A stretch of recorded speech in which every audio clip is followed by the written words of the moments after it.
দিনের নবী শান্তি নিয়ে ধরা এসেছে,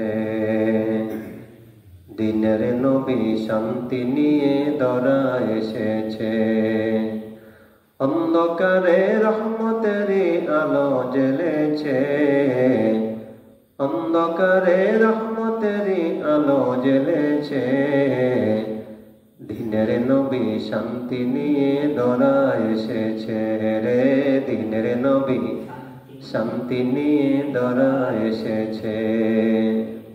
এ নবীর মহব্বত, এ নবীর ভালোবাসা অন্তরে পয়দা করতে হবে, নবীজিকে বেশি ভালোবাসতে হবে, ঠিক না বলেন?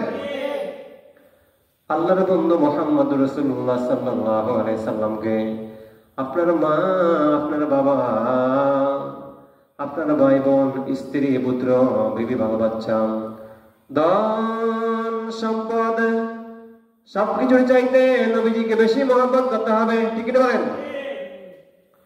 নবীজিকে মহব্বত না করলে, বেশি ভালো না বাসলে আপনি পূর্ণ মুমিন, খাঁটি মুমিন হইতে পারবেন না। দিনের নবী শান্তি নিয়ে ধরা এসেছে রে, দিনের নবী শান্তি নিয়ে ধরা এসেছে। অন্ধকারে রহমতেরই আলো জ্বেলেছে, অন্ধকারে রহমতেরই আলো জ্বেলেছে। দিনের নবী শান্তি নিয়ে ধরা এসেছে রে, দিনের নবী শান্তি নিয়ে ধরা এসেছে। মোদের নবী আল্লাহর দোস্ত,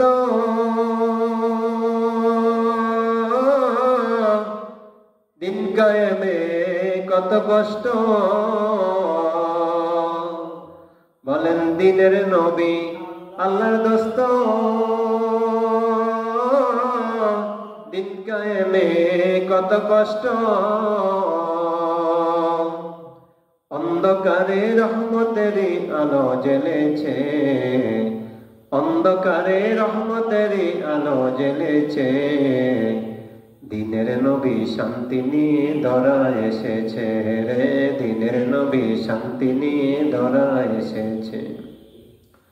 আমার দিনের নবীজিকে সব কিছুর চাইতে বেশি ভালোবাসতে হবে, ঠিক না বলেন? যতক্ষণ পর্যন্ত নবীজিকে বেশি ভালো না বাসবা, ততক্ষণ পর্যন্ত তুমি পূর্ণ মুমিন হইতে পারবা না, ঠিক না বলো?